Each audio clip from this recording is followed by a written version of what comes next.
I am ready for some hospitality. I don't know about you, but after 2 years of being away from people and having to contend with my own cooking, I am ready to reconnect with people. I'm ready to reconnect with friends, acquaintances, and family, but to do it cautiously and to do it carefully. I cannot wait for the doors of hospitality to be thrown wide open and for me to do likewise. I remember when we reopened our space here in our parish, one of the very first questions was, when are we doing hospitality? I then realized that hospitality here at Incarnation is a really important thing. And what do? We connect with each other. So that's what we did initially. We, behind our mask, remembering what our mouths sort of vaguely looked like, we chatted with people until we pulled them down. And then we recognized those persons who we had not seen for a while. And frankly, what church doesn't have some sort of hospitality afterwards? But not just churches. I'm made to understand that various religious groups express their hospitality. The Sikh community community, I'm made to understand throughout the week, they have a kitchen that literally remains open 24/7. For anyone who's passing through, they can go in and get a meal. I'm made to understand the Quakers have what's called an open door, where anyone who's traveling and doesn't have a place to stay can actually go in and crash there. Food, drink, spirited conversation, and reconnecting makes for a great time to continue as we navigate, and we must not forget that we're still in COVID, but we long for those connections. You may be thinking already about a wonderful time that you've already had, or you're looking forward to have when you experience positive hospitality. And we know that hospitality extends far beyond food and drink. It's how we welcome people, how we connect and we accept people for who they are, and we lovingly bring them into community. Dutch priest, author, theologian Henri Nouwen reminds us that hospitality is not to change people, but to offer them space. And that's what I hope we offer. In fact, we do offer here, to offer them space where change can take place. As a church, we know here we try to do our part. We do our best, whatever we mean by that, not just to follow, but to lead. And in the process, we are continuing to learn. This is the last Sunday of our National Indigenous Peoples History Month. And also we celebrated last Monday, National Indigenous Peoples Day. We recognize the importance of these at the beginning of every single one of our services when we acknowledge our land acknowledgement. We are proud and pleased to say that we have connections to Indigenous grandmothers as we learn and we unlearn from them and other Indigenous siblings. The shared, mutual hospitality is established, cherished, and respected. We saw that when we did our Easter Vigil, and we worked collaboratively with our Indigenous grandmothers.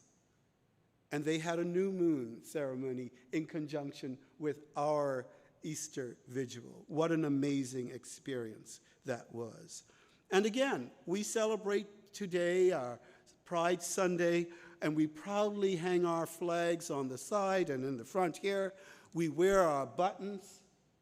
Michael, where's yours? Just checking.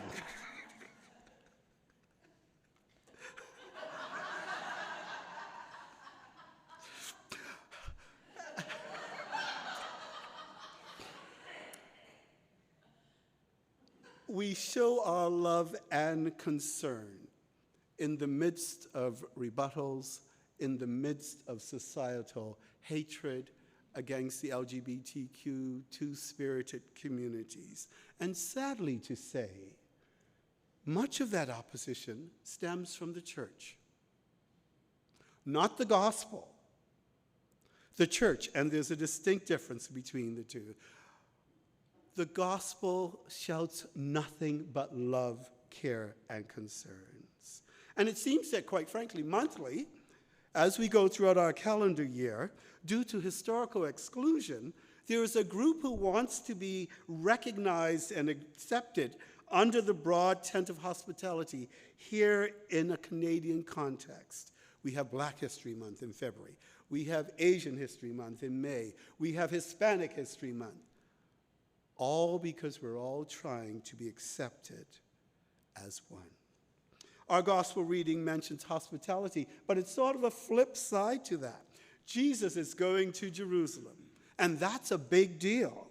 This is where the center of the universe is for Jewish folks, and there is also the temple.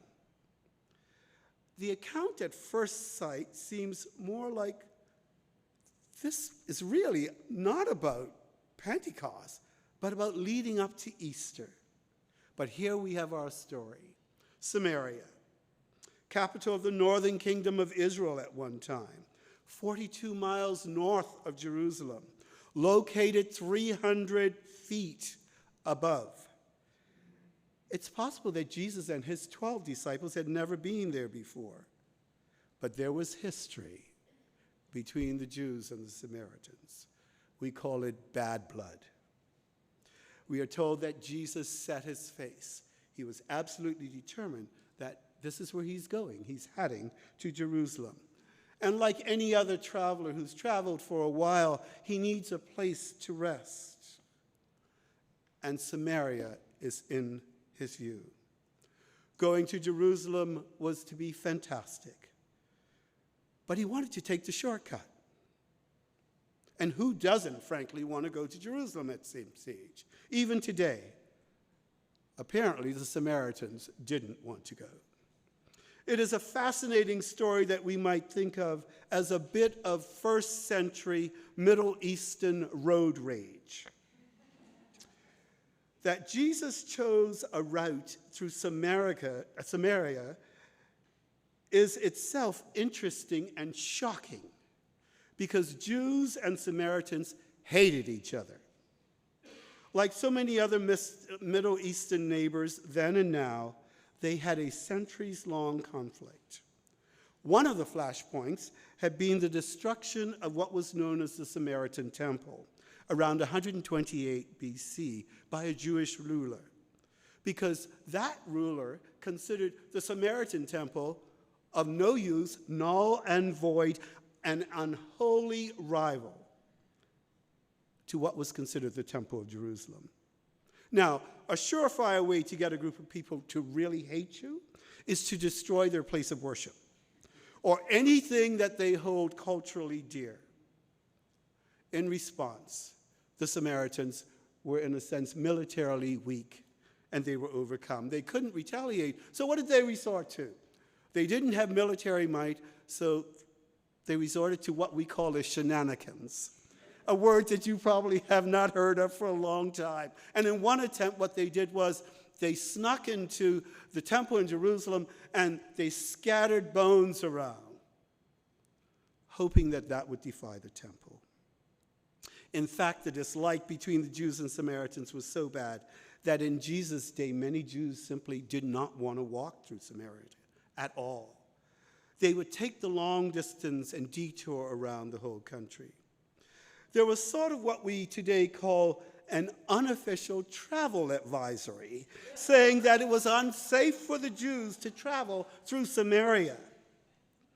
Then as now, there are just some places in the world where it's not safe to go, but we still take our chances. Jesus didn't want to take the detour around Samaria. He began to travel through. He sends, as any ambassador would be, his folks ahead to say, find me a place to stay. And not surprisingly, he is rejected because, as Scripture tells us, his face is set towards Jerusalem. That's where he's determined. We're not quite sure what dialogue existed between Jesus and the disciples. But we know that at least 2 disciples were not thrilled. You've heard me before mention the sons of thunder, the brothers, James and John, and they didn't disappoint. Imagine them. We've gone on to get a space for you, Jesus, and they've rejected you. Do they not know who you are? You're the Son of God. You're our prophet. You're our leader. How dare they? And maybe some of us can put ourselves in those places too. They even misquoted the Old Testament prophet Elijah. Let's just burn them to smithereens. Call down fire. That was not what Jesus was about. That, in fact, is not a healthy way for them to leave a hospitable mark on your enemy. Jesus was all about flipping the script. He doesn't object. He just acquiesces and said, let's go to another village. Now, can you imagine James and John? They're angry. They're disappointed. Jesus is just like giving in to these people who are their enemies. Jesus simply was saying this to them then and says to us now, God's message is not one of exclusion, but one of wide, generous welcome, whomever we are.